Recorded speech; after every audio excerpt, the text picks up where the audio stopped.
over the internet right now, people are sharing this story about a fake hate crime down in Mississippi.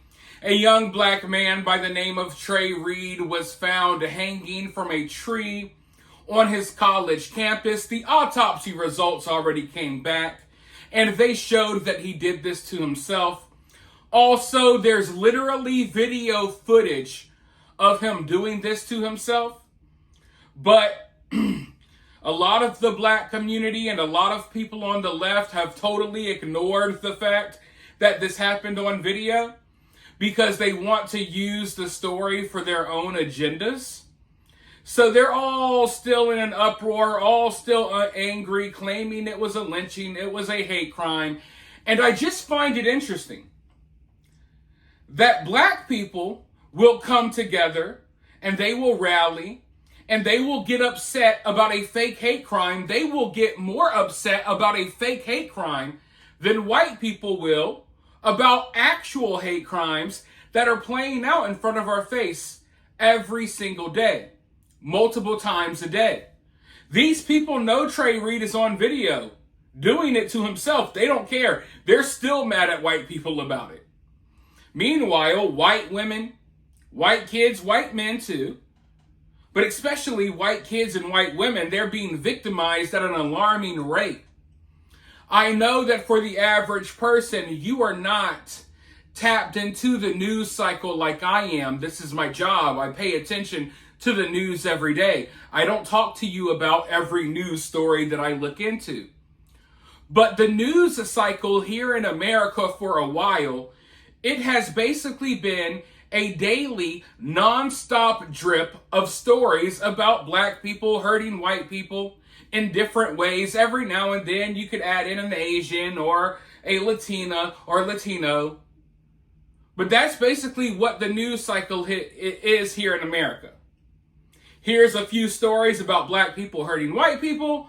Oh, here's a little bit of us complaining about Trump. And let's top it all off with some new rumors and information about Taylor Swift's relationship. That's the news cycle. And I literally every day is like a mystery. I wake up and I say, oh, well, I wonder what unique ways black people will find to hurt white people today. Because that's literally what the news cycle is. Nonstop, every other news story. And it's literally all day. Every single day. Nonstop. Story after story after story coming in. And sometimes I get curious, like, are other people aware of this? Are you seeing this? You know, do you have pattern recognition skills? Are people just not noticing, or are people scared to point it out? Because it's got to be hard not to notice at this point. With the amount of news stories that flood across my desk every day about this stuff, it's got to be impossible to freaking ignore. But just when I thought I had seen it all, I've seen all of these different unique ways. Or, you know, they push people in front of the subway trains, they slice people's throat from behind, you know, stomp people's head in, jump them, all types of stuff. We've seen it all. Just when I thought, though, that I had seen it all and they couldn't figure out any new ways to hurt white people, a new video just dropped. A new story of an actual hate crime. Because unlike the black community and a lot of people over there on the left, and when I say the black community, I don't mean all, but unlike the portions of the black community that constantly want to play victim, white people don't get the privilege of making up fake hate crimes. White people don't have the time to make up fake hate crimes because we're too busy watching real hate crimes play out in front of our face, often falling victims to them ourselves. And if we're not the victim, we know someone who is. And if we don't know who someone who is, we've seen the videos flooding the internet nonstop. So it's not hard to find actual hate crimes here in America. It's just hard to find hate crimes against black people. Because black people are usually the ones committing hate crimes. Like the hate crime that we're about to talk about right now. A story coming out of Michigan. that they are trying to suppress.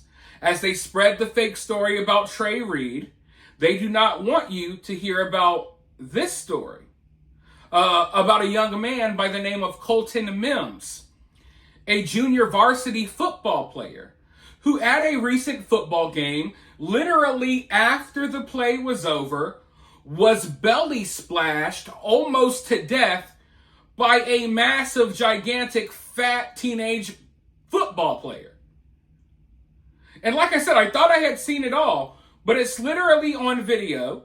This gigantic black junior varsity football player, after the play is even done, repeatedly belly flops, belly splashes on this smaller white kid until he breaks his spine in multiple places, ladies and gentlemen. It's all caught on video. The news is out there, but you're not going to see the mainstream media picking up on it. You're not going to see the white community rally around this kid and speak out against hate crimes. You're not going to see any of that. In fact, the only person you'll probably see talking about this is me. So please be sure to share this video so more people can hear about this story. Because you see, they're sharing the news of a fake hate crime all over the internet. It has gone super viral. Meanwhile, we just sit here and watch actual hate crimes committed against white women and little kids in school all the time, and we say nothing? That's crazy to me. This kid was almost killed on a football field. And it just goes to show, no matter what, your kids are not safe in public schools. They either got to worry about Carmelo Anthony stabbing them at track meets, or they got to worry about getting belly flopped to death by an obese black football player on the football field. It's insane. It's insane, and it's always the same suspects. And I'm not going to sit here and ignore that. Sorry.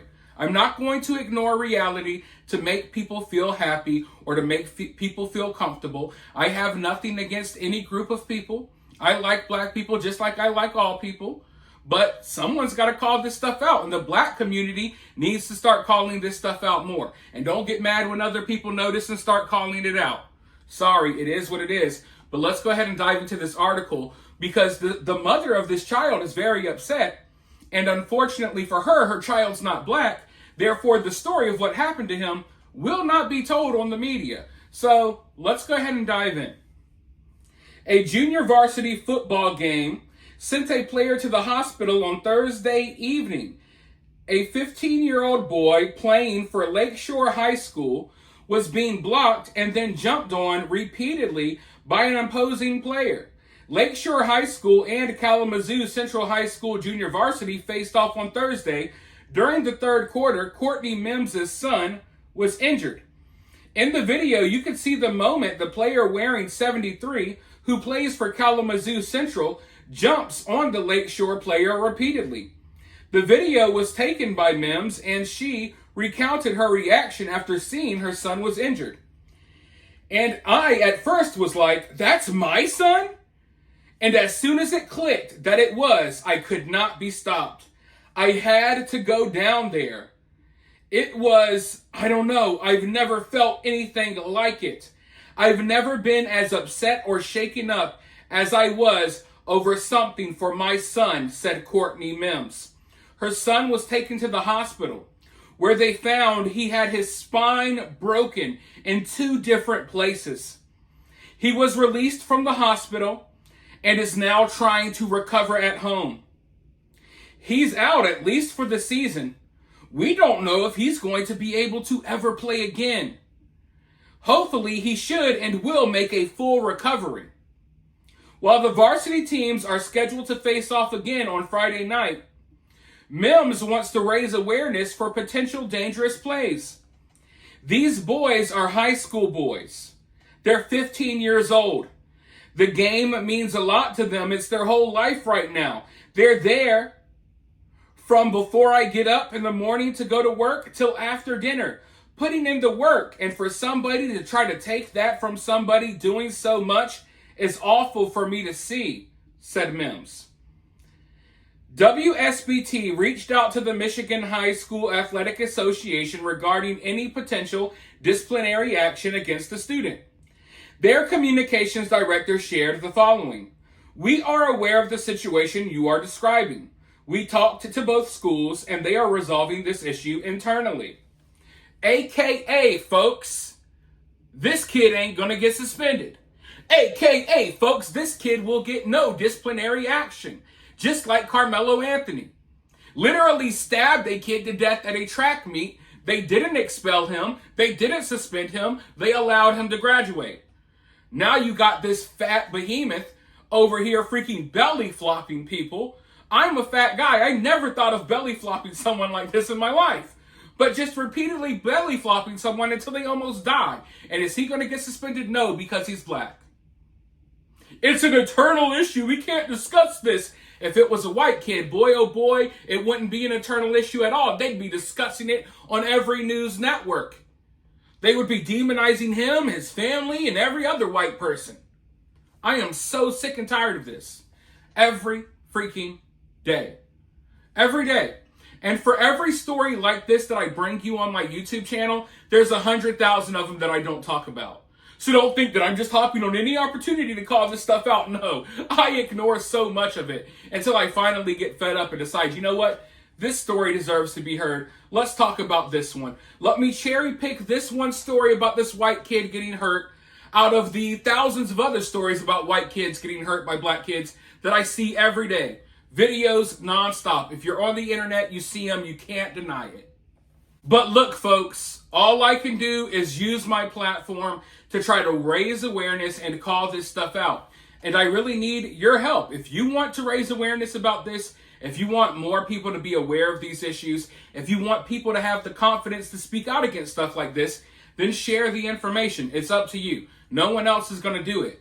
They'll make a big stink and a big fuss about a fake hate crime, and people will sit here and they just watch white kids get victimized, white women get their throats slit on the subway, and they say nothing. You got to start saying something, or we're just going to keep seeing stories like this all day, every day. But for now, I want to hear from you guys down in the comments below. While you're down there, hit that thumbs up, hit that subscribe, ring that notification bell. I'll talk to you all very soon in the next one.